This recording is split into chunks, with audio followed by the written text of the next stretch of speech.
ओम श्री साईनाथ नाथाय नमः। सभी साईं भक्तों को और श्रोताओं को मेरा हार्दिक प्रणाम एवं अभिनंदन। मित्रों, आज हम श्रवण करेंगे श्री साईं चरित्र का 5वां अध्याय, जिसमें चांद पाटिल जी की बारात के साथ श्री साईं बाबा का पुनः आगमन, अभिनंदन तथा श्री साईं शब्द से संबोधन, अन्य संतों से भेंट, वेशभूषा व नित्य कार्यक्रम, पादुकाओं की कथा, मोहिद्दीन के साथ कुश्ती, मोहिद्दीन का जीवन परिवर्तन, जल का तेल में रूपांतर, मिथ्या गुरु जौहर अली, इन सभी कथाओं का व्याख्यान किया गया है। हेमांत पंत जी कहते हैं, जैसा गत अध्याय में कहा गया है, मैं अब श्री साईं बाबा के शिरडी से अंतर्ध्यान होने के पश्चात उनका शिरडी में पुनः किस प्रकार आगमन हुआ, इसका वर्णन करूंगा। जिला औरंगाबाद के धूप ग्राम में चांद पाटिल नाम के एक धनवान मुस्लिम रहते थे। जब वे औरंगाबाद को जा रहे थे तो मार्ग में उनकी घोड़ी खो गई। 2 मास तक उन्होंने उसकी खोज में घोर परिश्रम किया, परंतु उसका कहीं पता न चल सका। अंत में वे निराश होकर उसकी जीन को पीठ पर लटकाए औरंगाबाद से लौट रहे थे। तब लगभग 14 मील चलने के पश्चात उन्होंने एक आम्र वृक्ष के नीचे एक फकीर को चिलम तैयार करते हुए देखा, जिसके सिर पर एक टोपी, तन पर एक कफनी और पास में एक सटका था। फकीर के बुलाने पर चांद पाटिल उनके पास पहुंचे। जीन देखते ही फकीर ने पूछा, ये जीन कैसी है? चांद पाटिल ने निराशा के स्वर में कहा, क्या कहूं, मेरी एक घोड़ी थी, वह खो गई है और यह उसी की जीन है। फकीर बोले, थोड़ा नाले की ओर भी तो ढूंढो। चांद पाटिल नाले के समीप गए तो अपनी घोड़ी को वहां चरते देख उन्हें महान आश्चर्य हुआ। उन्होंने सोचा कि फकीर कोई सामान्य व्यक्ति नहीं, बल्कि कोई उच्च कोटि का मानव दिखाई पड़ता है। घोड़ी को साथ लेकर जब वे फकीर के पास लौट कर आए, तब तक चिलम भरकर तैयार हो चुकी थी। केवल 2 वस्तुओं की आवश्यकता रह गई थी, एक तो चिलम सुलगाने के लिए अग्नि और द्वितीय साफी को गीला करने के लिए जल की। फकीर ने अपना चिमटा भूमि में घुसेड़कर ऊपर खींचा तो उसके साथ ही एक जलता हुआ अंगारा बाहर निकल आया और वह अंगारा चिलम पर रखा गया। फिर फकीर ने सटके से जो ही बलपूर्वक जमीन पर प्रहार किया, तो ही वहां से पानी निकलने लगा और उसमें साफी को भिगोकर चिलम को लपेट लिया। इस प्रकार सब प्रबंध कर फकीर ने चिलम पी और तत्पश्चात चांद पाटिल को भी दी। यह सब चमत्कार देखकर चांद पाटिल का बड़ा विस्मय हुआ। चांद पाटिल ने फकीर से अपने घर चलने का आग्रह किया।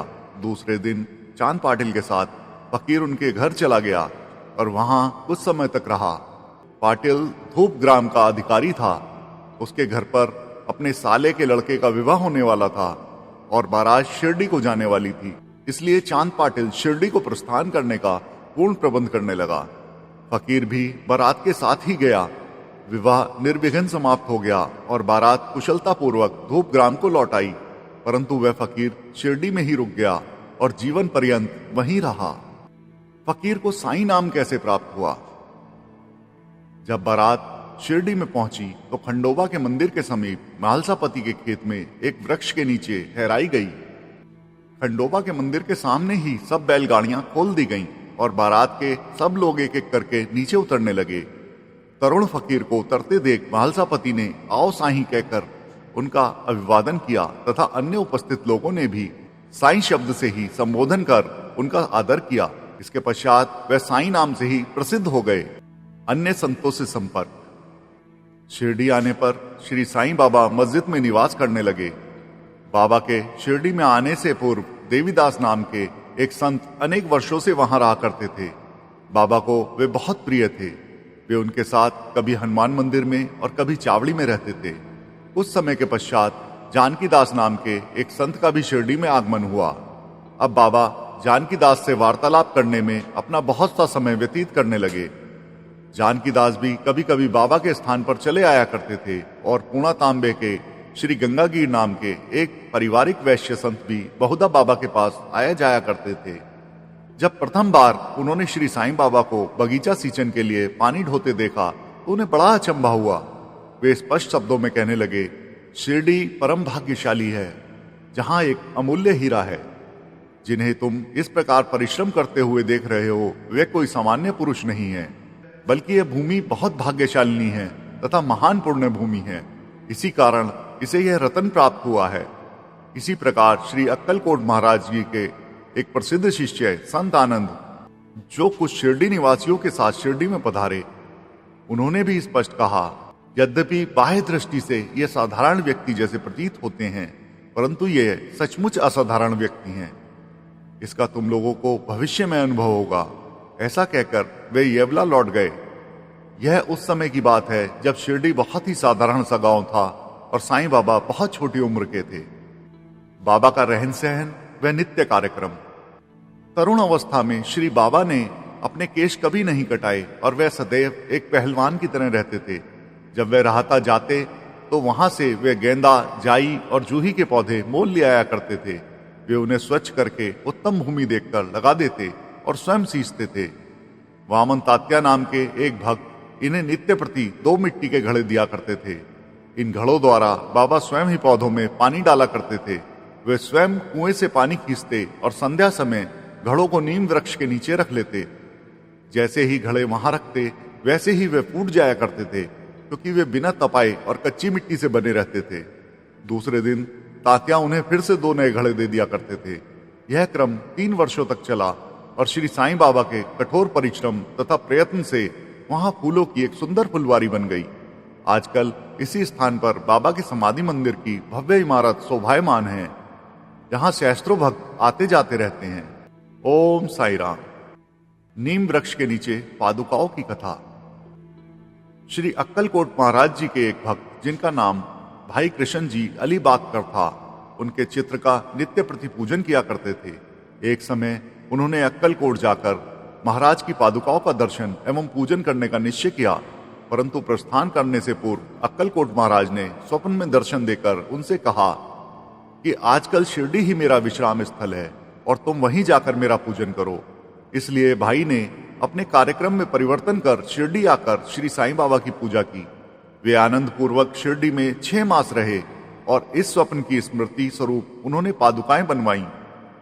शक संवत 1834 में श्रावण में शुभ दिन देखकर नीम वृक्ष के नीचे वे पादुकाएं स्थापित कर दी गईं। दादा केलकर तथा उपासनी महाराज ने उनका यथाविधि स्थापना उत्सव संपन्न किया। एक दीक्षित ब्राह्मण पूजन के लिए नियुक्त कर दिया गया और प्रबंध का कार्य एक भक्त सगुण मेरू नायक को सौंपा गया। कथा का पूर्ण विवरण। थाने के सेवानिवृत्त मामलतदार श्री बीवी देव, जो कि साईं बाबा के एक परम भक्त थे, उन्होंने सगुण मेरू नायक और गोविंद कमलाकर दीक्षित से इस विषय में पूछताछ की। पादुकाओं का पूर्ण विवरण श्री साईं लीला भाग 11 संख्या 1 पृष्ठ 25 में प्रकाशित हुआ है, जो निम्नलिखित है। सन 1912 में बंबई के एक भक्त डॉक्टर रामराव कोठारे बाबा के दर्शनार्थ शिरडी आए। उनका कंपाउंडर और उनके एक मित्र भाई कृष्ण जी अलीबागकर भी उनके साथ आए थे। कंपाउंडर और भाई की सगुण मेरू नायक तथा जी के दीक्षित से घनिष्ठ दोस्ती हो गई। अन्य विषयों पर विवाद करते समय इन लोगों को विचार आया कि श्री साईं बाबा के शिरडी में प्रथम आगमन तथा पवित्र नीम के नीचे निवास करने की ऐतिहासिक स्मृति के उपलक्ष्य में क्यों न पादुकाएं स्थापित की जाएं। अब पादुकाओं के निर्माण पर विचार विमर्श होने लगा। तब भाई के मित्र कंपाउंडर ने कहा कि यदि यह बात मेरे स्वामी कोठारे को विदित हो जाए तो वे इस कार्य के निमित्त अति सुंदर पादुकाएं बनवा देंगे। यह प्रस्ताव सभी को मान्य हुआ और डॉक्टर कोठारे को इसकी सूचना दे दी गई। उन्होंने शिरडी आकर पादुकाओं की रूपरेखा बनाई। बाबा की आज्ञा अनुसार इनकी स्थापना श्रावण की पूर्णिमा के दिन की गई। इस दिन प्रातःकाल 11 बजे जी के दीक्षित उन्हें अपने मस्तक पर धारण कर खंडोबा के मंदिर से बड़े समारोह और धूमधाम के साथ द्वारिका माई में लाए। बाबा ने पादुकाएं स्पर्श करके कहा कि यह भगवान के श्री चरण हैं, इनकी नीम वृक्ष के नीचे स्थापना कर दो। इसके एक दिन पूर्व ही बंबई के एक पारसी भक्त पास्ता शेठ ने 25 रुपयों का मनी ऑर्डर भेजा था। बाबा ने ये रुपए पादुकाओं की स्थापना के निमित्त दे दिए। स्थापना में कुल 100 रुपए व्यय हुए, जिसमें 75 रुपए चंदे द्वारा एकत्रित हुए। प्रथम 5 वर्षों तक डॉक्टर कोठारे दीपक के निमित्त 2 रुपए मासिक भेजते रहे। उन्होंने पादुकाओं के चारों ओर लगाने के लिए लोहे की छड़ें भी भेजी। स्टेशन से छड़ें ढोने और छप्पर बनाने का खर्च 7 रुपए 8 आने जो कि सगुण मेरू नायक ने दिए। आजकल जरबाड़ी यानी नाना पुजारी पूजन करते हैं और सगुण मेरू नायक नैवेद्य अर्पण करते तथा संध्या को दीपक जलाते हैं। भाई कृष्ण जी पहले अक्कलकोट महाराज के शिष्य थे। अक्कलकोट जाते हुए वे शक 1834 में पादुका स्थापन के शुभ अवसर पर शिरडी आए और दर्शन करने के पश्चात जब उन्होंने बाबा से अक्कलकोट प्रस्थान करने की आज्ञा मांगी, तब बाबा कहने लगे, अरे अक्कलकोट में क्या है, तुम वहां व्यर्थ क्यों जाते हो, वहां के महाराज तो यही हैं। यह सुनकर भाई ने अक्कलकोट जाने का विचार त्याग दिया। पादुकाएं स्थापित होने के पश्चात वे अक्सर शिरडी आया करते थे। श्री बीवी देव ने अंत में ऐसा लिखा है कि इन सब बातों का विवरण हेमांड पंथ को विदित नहीं था, अन्यथा वे श्री साईं चरित्र में लिखना कभी नहीं भूलते। मोहिद्दीन तंबोली के साथ कुश्ती और जीवन परिवर्तन। शिरडी में एक पहलवान था जिसका नाम मोहिद्दीन तंबोली था। बाबा का उससे किसी विषय पर मतभेद हो गया। फलस्वरूप दोनों में कुश्ती हुई और बाबा हार गए। इसके पश्चात बाबा ने अपनी पोशाक और रहन सहन में परिवर्तन कर दिया। वे कफनी पहनते, लंगोट बांधते और एक कपड़े के टुकड़े से सर ढकते थे। वे आसन तथा शयन के लिए एक टाट का टुकड़ा काम में लाते थे। इस प्रकार फटे पुराने चिथड़े पहनकर वे बहुत संतुष्ट प्रतीत होते थे। वह सदैव यही कहा करते थे, गरीबी अव्वल बादशाही, अमीरी से लाख सवाई, गरीबों का अल्लाह भाई। गंगागीर को भी कुश्ती का बड़ा अनुराग था। एक समय वह कुश्ती लड़ रहा था, तब इसी प्रकार उसको भी त्याग की भावना जागृत हो गई। इसी उपयुक्त अवसर पर उसे देववाणी सुनाई दी, भगवान के साथ खेल में अपना शरीर लगा देना चाहिए। इस कारण वह संसार छोड़ आत्म अनुभूति की ओर झुक गया।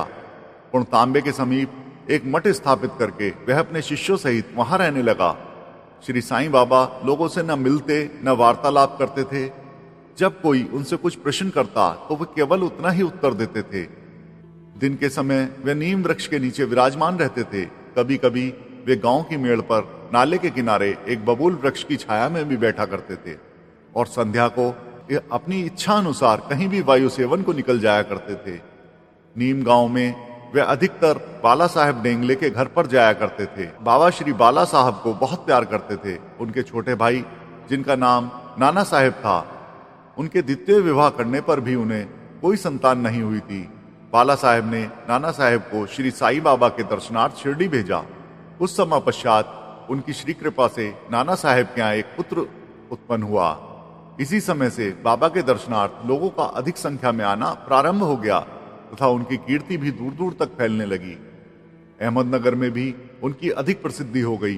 तभी से नाना साहेब चांदोरकर, केशव चिदंबर तथा अन्य कई भक्तों का शिरडी में आगमन होने लगा। बाबा दिन भर अपने भक्तों से घिरे रहते और रात्रि में जीर्ण शीर्ण मंदिर में शयन करते थे। इस समय बाबा के पास कुल सामग्री चिलम, तंबाकू, एक तमरेल, एक लंबी कफनी, सिर के चारों ओर लपेटने का कपड़ा और एक सटका था, जिसे वे सदा अपने पास रखते थे।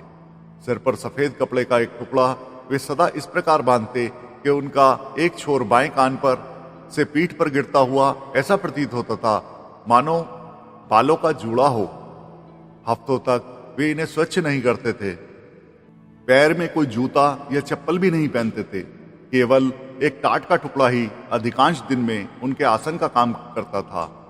वे एक कौपीन धारण करते और सर्दी से बचने के लिए दक्षिण मुख होकर धूनी से तपते थे। वे धूनी में लकड़ी के टुकड़े डालते तथा अपना अहंकार, समस्त इच्छाएं और समस्त कुविचारों को उसमें आहुति कर दिया करते थे। वे अल्लाह मालिक का सदैव जिह्वा से उच्चारण किया करते थे। जिस मस्जिद में वे पधारे थे उसमें केवल 2 कमरों के बराबर लंबी जगह थी। यहीं सब भक्त उनके दर्शन किया करते थे। सन 1912 के पश्चात कुछ परिवर्तन हुआ। पुरानी मस्जिद का जीर्णोद्धार हो गया और उसमें एक फर्श भी बनवाया गया। मस्जिद में निवास करने के पूर्व बाबा दीर्घ काल तक तकिया में रहे। वे पैरों में घुंघरू बांधकर प्रेम विहल होकर सुंदर नृत्य वे गायन भी करते थे। जल का तेल में परिवर्तन। बाबा को प्रकाश से बड़ा अनुराग था।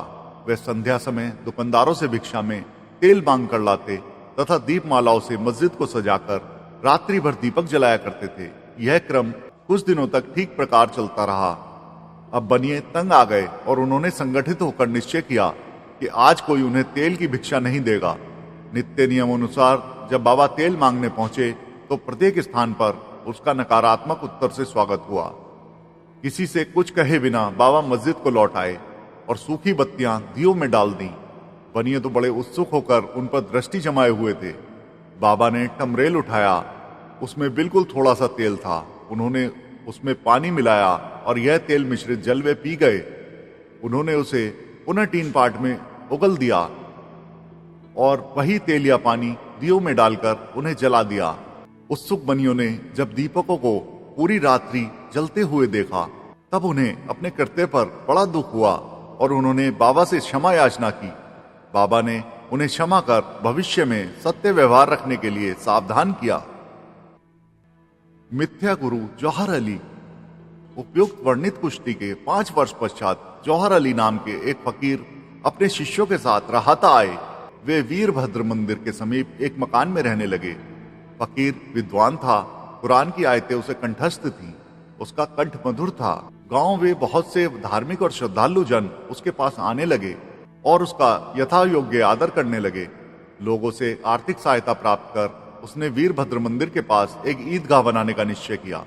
इस विषय को लेकर कुछ झगड़ा हो गया, जिसके फलस्वरूप जौहर अली राहता छोड़कर शिरडी आया और बाबा के साथ मस्जिद में निवास करने लगा। उसने अपनी मधुरवाणी से लोगों के मन को जीत लिया। वह बाबा को भी अपना एक शिष्य बताने लगा। बाबा ने कोई आपत्ति नहीं की और उसका शिष्य होना स्वीकार कर लिया। तब गुरु और शिष्य दोनों पुनः राहता में आकर रहने लगे। उसका अनादर नहीं किया और पूर्ण लगन से अपना कर्तव्य निभाते रहे और उसकी अनेक प्रकार की सेवा की। वे दोनों कभी कभी शिरडी भी आया करते थे, परंतु मुख्य निवास राहता में ही था। श्री बाबा के प्रेमी भक्तों को उनका दूर राहता में रहना अच्छा नहीं लगा, इसलिए वे सब मिलकर बाबा को शिरडी वापस लेने गए। इन लोगों की ईदगाह के समीप बाबा से भेंट हुई और उन्होंने अपने आगमन का हेतु बताया।